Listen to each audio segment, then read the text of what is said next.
So now we are learning the structure with the help of this program. First of all, we are including the conio.h header file, which is console.py header file for clear screen and getch functions. Then hash include stdio.h, which is standard.py header file for printf and scanf functions. Now guys, we know that structure is the user defined name, and it is a combination of various data types. So first of all, let us assume that we are taking few data types.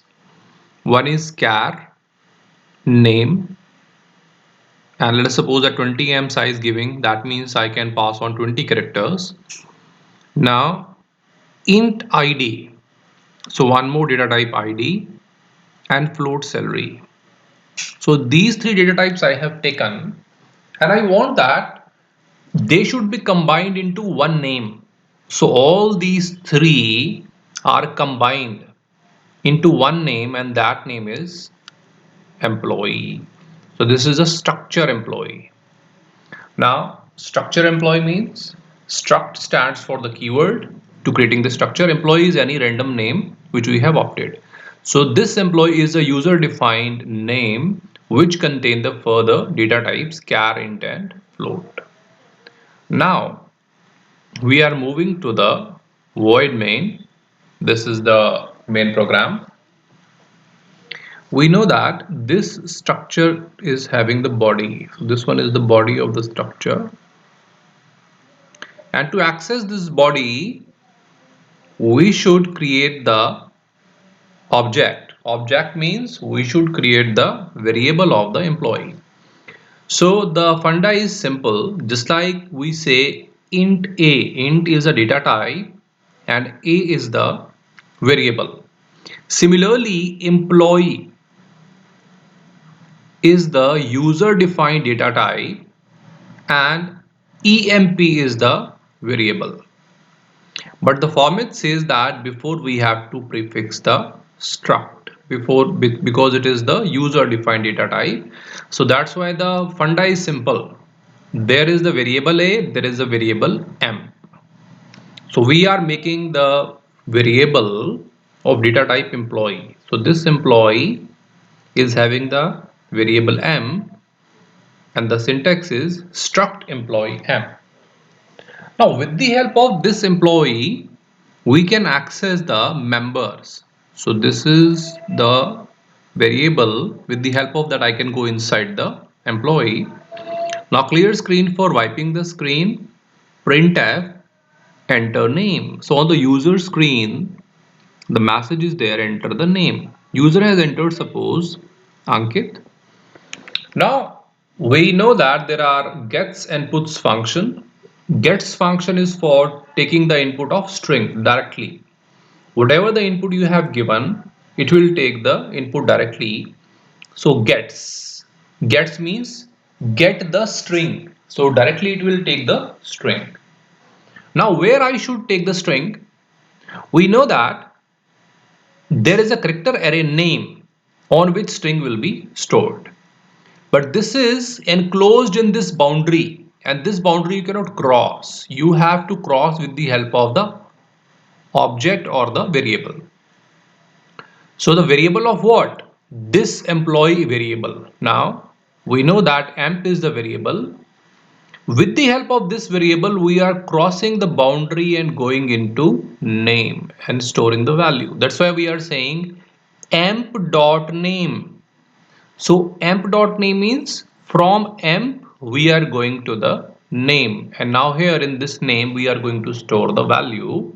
So this name is having the value Ankit, which is there, and we know that this is the whole structure boundary. Inside the name is present, and this structure name is what? Employee. And to access this employee we are having the object that is emp.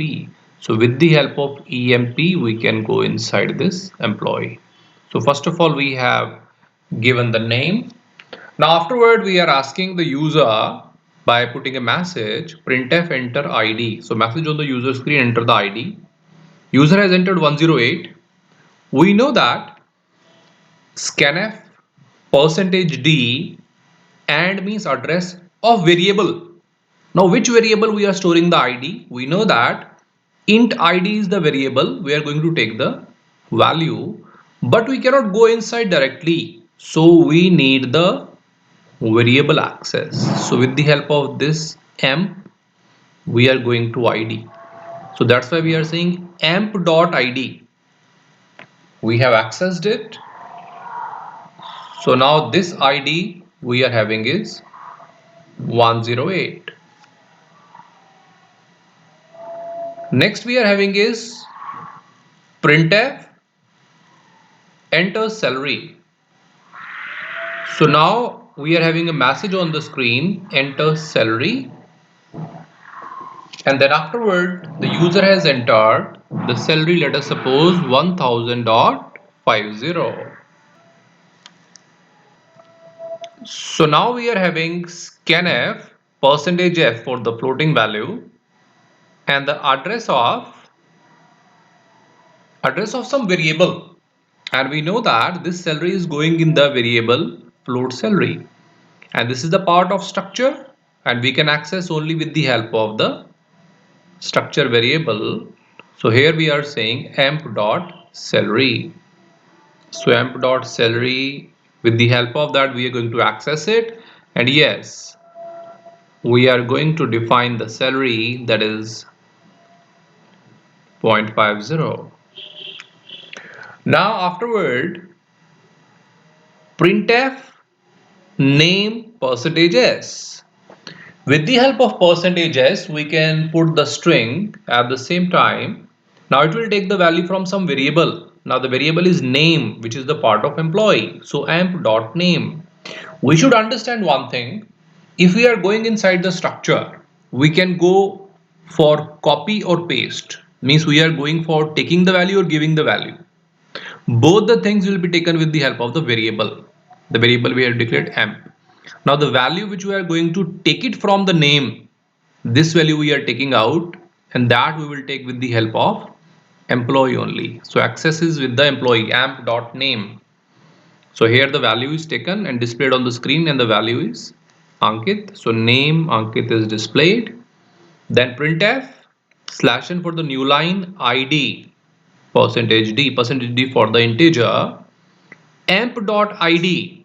Now again the value of id will be taken with the help of the emp variable. So emp.id. Now the id is 108, so that is displayed on the screen. Now printf /n for the new line, salary %f for the float. Now variable. The variable is salary, and we know that the value will be taken with the help of the employee variable, that is emp. So emp.salary. So the salary is displayed as 1000.50. We should only remember one thing, everything is same as per the normal program, but structure is the combination of different data types, and to access inside the structure we have to create the variable of the structure, and with the help of that variable we can access. That is the only funda, otherwise all the programs are same. So that is all about the structure.